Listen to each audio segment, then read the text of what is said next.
I am now being joined by Arise anchor Shaitan Atigari, and we have some guests in the studio. It's gotten full all of a sudden this morning. It has. It's quite interesting out there. I mean, there's a marathon happening, and as you can imagine, all the roads are blocked. But we're here now, and the legend of the vagabond queen of Lagos encapsulates the lived experiences of inhabitants of Otodo-Gbame coastal community here in Lagos, who were evicted from their surroundings in April 2017 by an agency of the Lagos State government. The film premiered at the Toronto International Film Festival in September, and since then it has showed at film festivals in Philadelphia, London, and Germany before premiering in Nigeria this last Wednesday at the African International Film Festival. Right now we're being joined by two persons deeply involved in the story of that film. I'm talking about Megan Chapman, the producer, and Paul Kunnu, a leader of Otodo-Gbame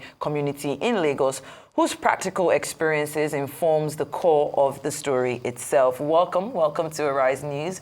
Thank you very much. Happy to be here. Fantastic. I mean, Afrif has been on for like the past 1 week. Very fantastic movies that I've seen so far. But really, when we look at this particular story, I want to start with you, Megan, ladies first. As the producer, I want to know what initially drew you to the story of Otodo-Gbame and what inspired you to make this film, especially focusing on the struggles of a marginalized community. And once you answer that, Paul, you being a leader and you endured this traumatic event in 2017, I would like for you to just touch on some more of your experiences and the challenges that were faced at this time that obviously contributed to this movie. So, of course, Megan, starting with you. Thank you so much. It's a pleasure to be here, and thank you for taking up time to talk about this film and the important issue of forced evictions in Nigeria and around the world. So the film Legend of the Vagabond Queen is an impact film. It's a narrative film. It tells a very exciting thriller with African magical realism. And it stars Debo Edidayo, Mr. Macaroni, and Tamiami Williams, who are stars here. But not just the two of those stars, also people from informal settlements across Lagos. It was written and directed by young people from the communities, the informal settlements across Lagos. And we were inspired to support the making of this film. My organization is one of the co-producers of the film. And we were inspired to support the making of this film because we realized that one of the reasons that forced evictions are so rampant and continue to happen with a level of impunity is that people don't really understand what happens, what it's like to live through that experience. So this film brings people inside of that lived experience, inside the community's struggle to end evictions. And lastly, the film is also an inspiration because it's about the community resilience, the community struggle to stop the eviction. And you'll have to watch the film to see what happens in the end. Paul, you lived through the experience, so talk to us a bit more about that and how that inspired this particular movie. Yeah, sure. Thank you so much. Thank you for granting me this opportunity. Yes, I think it's a wonderful experience that people have to learn about. So actually, it's an experience that the average Nigerian don't have to pass through. So, when we are talking about forced eviction, it is something that have a vast negativity on people.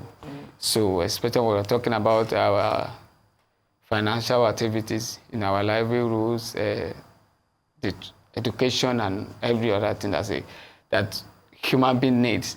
So the eviction take away everything that you build for years, maybe cause separation to families, who lost lives. So whenever forced eviction took place, we lost lives and lost a lot of things that you built for years. So what inspires us to come up with this movie is that, so we want our stories to be heard. We want our stories to be heard. The negativity that being passed across to the group concerning the settlement communities, which is not right. So we want to change the impression so that what's our own impression, what we have, our goals, because most of the times they may say that the people that live around these places, they are no law-abiding citizens and all this. But these people that we're talking about, they are people that have their own daily movement that even contribute to the growth of the state and the country as a way, even to the global. So we're trying to change all this perception. I believe that we've passed this information that people have insight of what happens at what we've been going through in these communities. And not even in Sorobame as a whole, because it's a collective movie, so even compared to other communities, it's a life story concerning water from communities as well. Thank you. Now, Megan, you've produced this film. I want to ask, particularly what drew you to this story? Do you have a background in Nigeria or in informal settlements? But also because you said, this is about forced evictions. Yes. However, the Lagos state government does have a policy of eviction, particularly forced eviction, but they argue it's because of the environmental degradation. Some buildings or settlements are built on, that cause flooding in the state. So beyond crime, the environmental, issues with these informal settlements. We do have,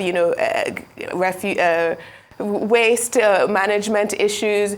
We also have health issues for the people in the informal settlements because there's open defecation, there are not proper facilities, not proper sanitation. So, beyond saying that the forced evictions that are happening with impunity, there are some that are legal. The Otowogame one in 2017, they are owed restitution according to the courts. But there is eviction going on across the state in order to get the state from where it is now to where they want it to be. But also, just focusing on that, what drew you to the story and why this story and why Nigeria?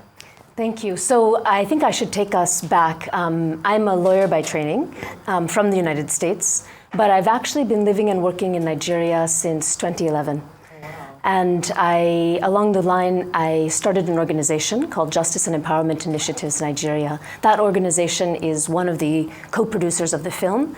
So my role really has been to help make sure that this film brought different voices together to rise up the issue and let people understand the issue. But my background is working with communities like Otodobame to help support them to face the threat of forced eviction, whether it's taking matters to court or finding alternatives to eviction. So that's what I really want to emphasize on, because we discovered along the way that taking matters to court, you can actually get to the court, you can win a case, that may or may not stop the eviction. In the case of Otodobame, there was a case that went to court before the eviction started, and there was a court order saying that no eviction should go forward, restraining any eviction. And despite that, the evictions went ahead. At a certain point, we were actually ordered into court-ordered mediation with it was the Ambode administration at that time, so with the Lagos state government at that time. And while we were in the court-ordered mediation, the eviction still continued. And at the end of the day, there was a judgment saying that restraining the government from going ahead with evictions of waterfront communities across the state unless the government sits with the communities and plans for their resettlement. And that's a subsisting court order up till today. There's a perpetual injunction protecting the waterfront communities of the state. And unfortunately, Otodobame is still awaiting that resettlement since 2017, and that's one of the major objectives of the film, is to see how we can actually join hands with the state government to show the way that resettlement should be done, and also make sure that as future communities come under threat, we can avoid the hardships and harms that are suffered during a forced eviction, and actually sit with the communities in advance and do a kind of planning, not for resettlement, but for in situ upgrading. And that's what we've always championed, and we have several different communities where this process is going on. So in not Makoko, not necessarily for resettlement. Why do I say it? Yeah. Resettlement takes a long time, and it's incredibly expensive. And if the state government is going to bear the cost of resettlement, it will take even longer. So the best thing to do is to work with the communities where they are and try to do a kind of participatory planning process so that you look at what is the investment that's already been made in this place, what are the challenges, what are the things we want to improve so that these settlements can start to have the look and feel of the megacity, and then how do we make it happen? Which development partners do we need to bring in? Who do we partner with within the community and outside to bring this to reality? And we have several examples where there are the first steps of this process underway. For example, there's a process going on at Makoko where there's the possibility of seeing this done the right way. Communities working hand in hand with the state government, with some external actors, to actually make Makoko part of the megacity. There's another community, Ilaje Otumura, where there's been some partnership with the Lagos State Urban Renewal Agency. So there are places where this can be done. We just have to stay on that track. And I'll cite one final example, the example of Okobaba community. I'm sure most of us, when our team was coming back from the Toronto International Film Festival, they were in the air on their way coming back. And before they landed, we found out that Okobaba was actually under eviction back in September. When they arrived, the first thing they did was they went down to the community. These are the people who directed the film, who are from communities like this. They went down and they started seeing what was happening in Okobaba and the neighboring Ayatoro community. In that case, there was a relocation organized by the state government for the sawmillers. But that relocation has been planned since the Fashola era, if not before Fashola era. And all those years, all that planning, there was investment made to take the sawmillers to Agboa. But it didn't actually save all the people in the community. If you look at the place now, there's a huge, vast area that used to be full of human beings and their shelters and their livelihoods. And they have scattered to different places. We've seen groups of evictees living in different communities. So even with the investment that was made to redo the resettlement to Agboa, it didn't actually assist every single person who is displaced. And there's a lot of hardship out there. So we believe that instead of doing resettlement where you spend money and it doesn't actually help everyone, help people where they are. They've invested in the place. You may look at the place and see challenges. You may see, there's no proper drainage. There's no, the sanitation facilities aren't what we hope for. But those are relatively small problems compared to homelessness, compared to separation of families. You hear these stories compared to loss of life. We had people who died in the course of the Otodobame evictions and since the evictions because of the constant hardship they've been passing through. So why not avoid all the harms? Work with the people, sit with them, plan with them. And we have been supporting communities to do house numbering, where they gather the population information and mapping that can be used to actually do layouts. And they're ready to put their own money into improving the place. We may need to bring external resources, but it's possible to do it. And that's really what we're advocating for the communities that I've mentioned that are still intact. And for Otodobame, they do need resettlement because it's already happened and there's 30,000 people who were evicted. And they've been planning for how to be resettled. They've been planning what they expect, and we're ready to sit with the state government and organize how it can happen. And it can be a plus to the state government as the center of excellence to show what is possible, and that Lagos State is making a break from some of the things that have happened in the past, maybe under military era or previous administrations. This government is ready to do different. Thank you. That's fantastic. And just great job so far. I mean, you can just see how involved and passionate you are about this project. So I want to ask you, Paul, what, since the first evictions in Otodo-Igbame, have there been any developments or actions by the Lagos State government to address the grievances of your community? And I would also want you to, off the back of that, talk to me about how, because you said it yourself that, the team was coming back from the Toronto International Film Festival, how they received the movie, what the international audience is saying. I mean, I know that we're looking to Lagos State, but maybe if there are any, international, powers that are willing to step in and maybe help with funding or help with asserting pressure on the state governments. Well, let's start with you, Paul. Yeah, thank you so much.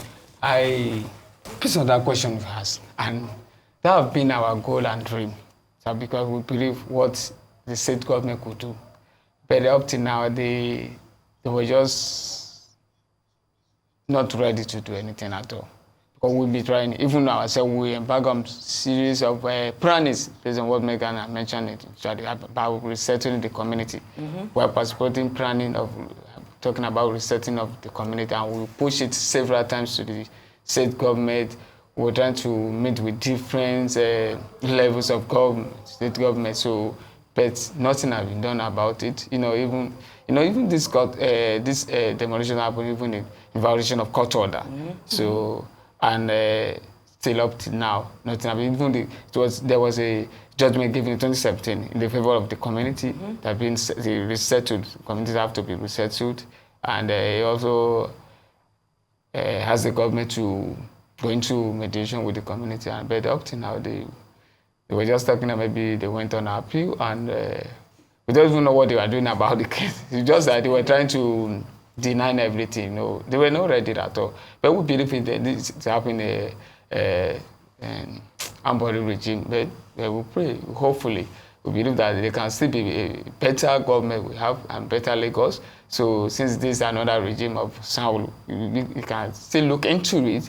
So, and the community will be resettled, because that's our dream actually. Yeah. Because that's the only thing that can give end to the sufferings and what the people are passing through. So where do you currently stay now? Myself currently, yes. I don't, since the eviction, I don't just have a current place I'm staying. So, but I asked earlier. No, I said right now is I'm in Badore. Yes. But I just moved. This eviction, the final eviction took place since April 2017. Yeah. So I just moved to Badore last year, November. So which is about how many months? It's not up to a year. So but I've been living in some other communities. That's why I just moved from communities. So I times 3 months, In Badore right now, are you in an informal settlement, or you're renting a formal? No, I'm not. I'm going to rent since.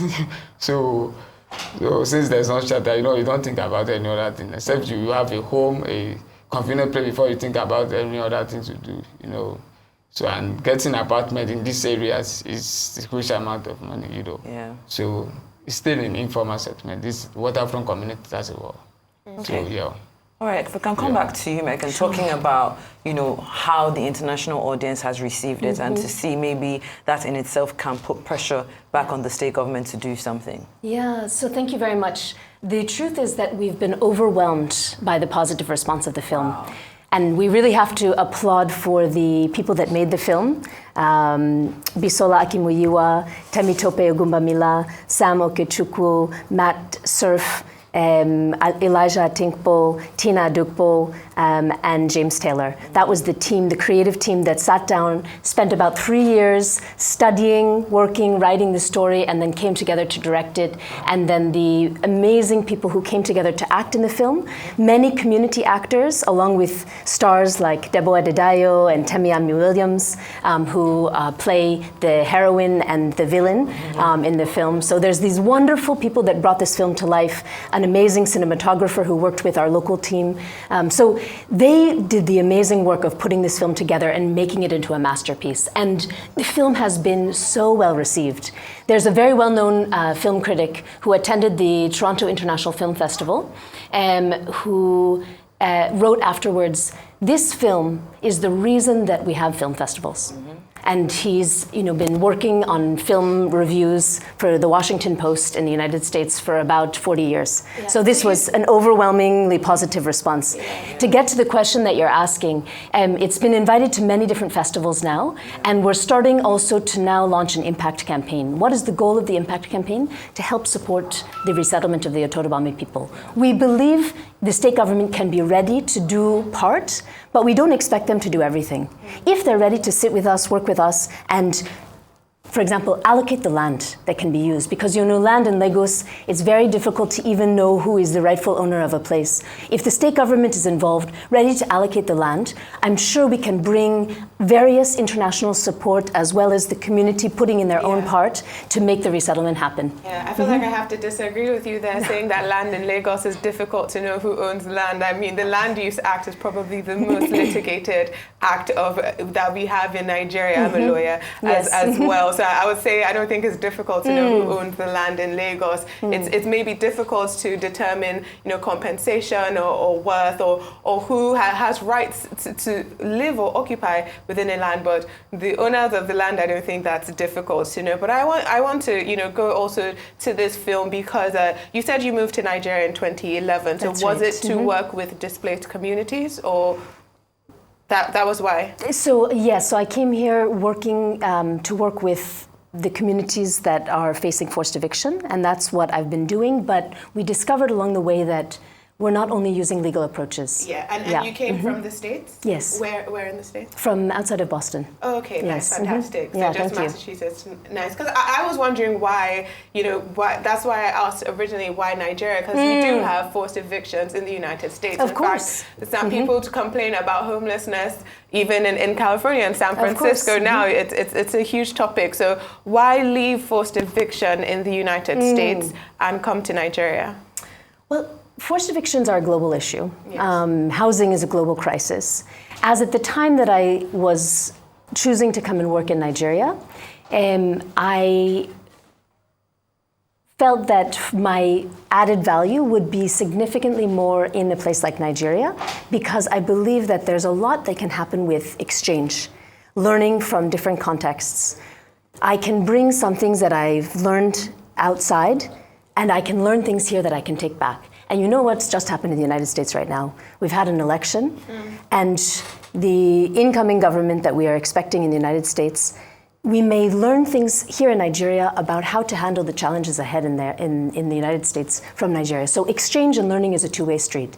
I don't believe that issues need to stay within their national boundaries. If we're talking about housing crisis, it's actually the commercialization of housing, turning the commodification of housing is a global phenomenon. And it's happening all over the world. It's happening in London, it's happening in New York, it's happening in Lagos. Yeah. And what that means is that we're no longer looking at the right to shelter, we're looking at how much can I make from this particular piece of property. And that means the answer is always going to be biased in favor of who can pay more. Instead of looking at, are we meeting the basic needs of human beings? And that's a question we need to tackle at a global level. So yes, I came to Nigeria not planning to spend this many years. I came here expecting to spend 1.5 years, 2 years. Why did I stay? Because the communities I'm working with are absolutely amazing, resilient, and I'm so inspired on a daily basis working with them. People like Paul, who can wake up every day in the face of extreme challenges and continue to persevere. And the strength that I found here is something I also want to bring back to my fellow Americans and people all around the world. So I'm learning here as well as trying to support finding solutions to these challenges. And we're also participating in global conversations about the right to shelter. One of the people who came to the film the premiere in Toronto was the former UN Special Rapporteur on Adequate Shelter, who had also visited Nigeria. And she has been pushing these issues around the globe. It's not unique to Nigeria, but it has a different face in each place. Definitely. And this is where I found the partnership with communities that I want to carry forward, but we need global solutions to these challenges. Definitely. I agree with you. I agree with you there. I mean, we haven't been able to see the movie, so hopefully we'll be able to do that, because there is a right to shelter and also a right to dignity and to have one's story told with dignity and their lives represented in a dignified manner, and so that's why I was asking that question. But thank you so much for joining us, and thank you so much, Paul, for sharing your story with us, and we do hope that the proper resettlement is handled by the Lagos State government. It's required legally. Yes. So hope I'm not of the renewed hope agenda. I'm of the activity, law and order agenda. So they should abide by the courts. Yeah, Thank you very much. Thank you.